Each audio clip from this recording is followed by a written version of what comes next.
नमस्कार साथियों, मैं एडवोकेट रामानंद सागर और आज आपके सामने मैं फिर हाजिर हूँ एक नई वीडियो के साथ। साथियों, जैसा कि मैं पिछले कई दिनों से आपको कहानियों के माध्यम से कुछ सीख देने की, कुछ समझाने की कोशिश करता हूँ। साथियों, उसी तरह की एक कहानी, एक जीती-जागती कहानी, एक ज्वलंत कहानी जो वर्तमान में घटित हो रही है कहानी, वो कहानी जो आज की डेट में अपने देश में घटित हुई है, उस क्रांतिकारी युवा के लिए मैं ये वीडियो आज रिकॉर्ड कर रहा हूँ साथियों। और ये वीडियो रिकॉर्ड कर आपसे ये सवाल करना चाहता हूँ।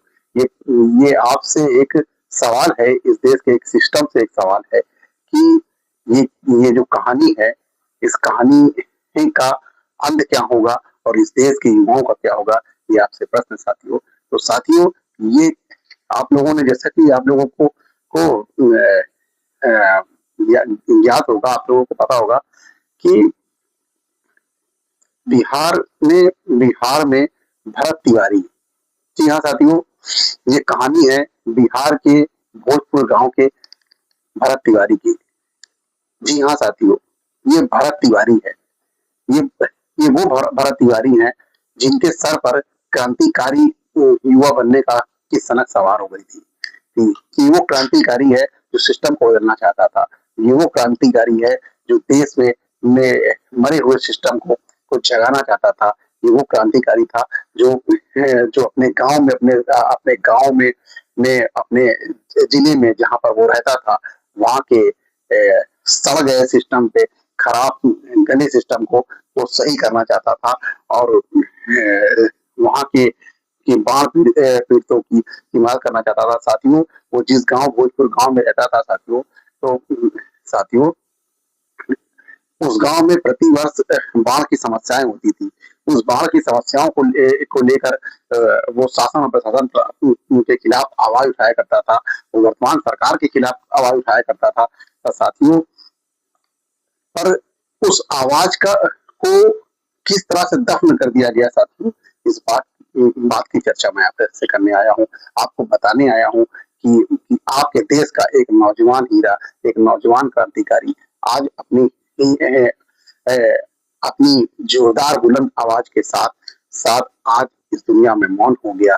और मरते मरते साथियों, इसे कहते हैं कि वो मरा नहीं, वो मर कर भी जीवित है और आप सबके साथ है। और हमेशा इस देश की आवाज में जब भी अगर युवा क्रांतिकारियों का नाम लिया जाएगा तो भरत तिवारी का नाम भी एक सुनहरे अक्षरों से लिखा जाएगा और अच्छे मन से याद किया जाएगा। क्योंकि भरत तिवारी जो व्यक्ति, आप लोग शायद अभी भरत तिवारी के, क्योंकि मेरे जो सुनने वाले हैं वो बहुत आम लोग हैं, उन तक आप अभी तक ये खबर नहीं हुई होगी कि देश में एक भरत तिवारी नाम का एक युवा है जिसने अपने गांव, अपने मोहल्ले, अपने कस्बे की परेशानियों को, दिक्कतों को उजागर किया और सिस्टम को हिलाने की, सिस्टम को झुकाने की बात कही।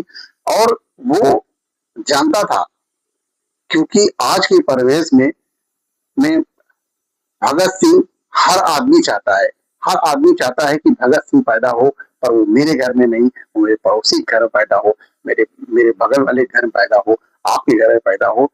मेरा बेटा जब कुर्बानी की बात आए तो पड़ोसी का बेटा कुर्बान हो, मेरा बेटा कुर्बान ना हो। यही सोच कर हम लोग कभी भी अपनी आवाज बुलंद नहीं कर पाते, अपनी आवाज को मजबूती नहीं दे पाते साथियों। और यही हुआ आज भरत तिवारी जी के साथ, जो अभी दुनिया में नहीं है, उसकी आवाज को मौन कर दिया गया साथियों। मैं बताता हूँ कि भरत तिवारी कुछ मुद्दों को लेकर, अपने गांव के कुछ मुद्दों को लेकर आवाज उठा रहे थे और जब उनकी आवाज को नहीं सुना गया तो उन्होंने अपनी आवाज को सुनाने का तरीका भगत सिंह की तरह अपनाया। एक एक एक अपराधी की तरह उन्होंने हथियार उठाया और हथियार का सहारा लिया। उसको लगा होगा उस युवा को कि मेरी बात अगर मैं साधारण तरीके से कह रहा हूँ तो शायद मेरी बात न सुनी जाए, और हो सकता है कि मैं अपनी बात को रखने का तरीका अगर बदल दूं तो हो सकता है पूरे देश दुनिया में ये खबर जाए और पूरे देश दुनिया में वायरल हो कि एक क्रांतिकारी है जिसने अपने गांव कस्बे के लिए आवाज उठाई है, अपने लोगों के लिए आवाज उठाई थी अपने गाँव में बांध बनाने की बात की थी, अपने गाँव में बिजली लाने की बात की थी और और उसकी आवाज़ को दबाने के लिए ये साथियों उसे पागल घोषित कर दिया गया। साथियों उसका उसका फेसबुक लाइव देखिएगा आप, उसके फेसबुक लाइव में उसने कहा है कि मुझे पागल घोषित करने की क्या ज़रूरत है? मुझे देशद्रोही घोषित करिए, मुझे कुछ और घोषित करिए, उस तरह से घोषित करिए जिस तरह से और लोगों को हमारे देश के क्रांतिकारियों को घोषित किया गया था, उस तरह से मुझे और कुछ घोषित करिए साथियों। वो पागल था? ये प्रश्न है साथियों। अगर वो पागल था तो मैं कहना चाहता हूँ कि इस देश के बहुत सारे महानायक, बहुत सारे आजादी के क्रांतिकारी भी लोग पागल थे।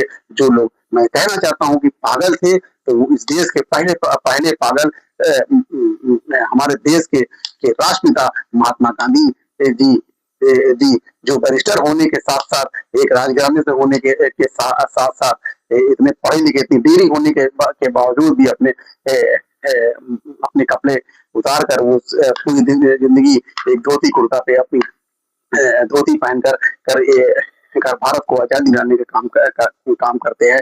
वो भी सबसे बड़े पागल थे और इस देश में 32 डिग्रियों के धारक, 32 डिग्रियों के धारक और 9 भाषाओं ज्ञान रखने वाले हमारे देश के डॉक्टर भीमराव अम्बेडकर जो चाहते तो दुनिया के किसी भी कोने में बड़ी से बड़ी नौकरी करके अपने जीवन को बेहतर और बेहतरीन बना सकते थे। वो जो इस देश में आकर अपना पूरा जीवन अपना संघर्षों में उछावर कर देते हैं।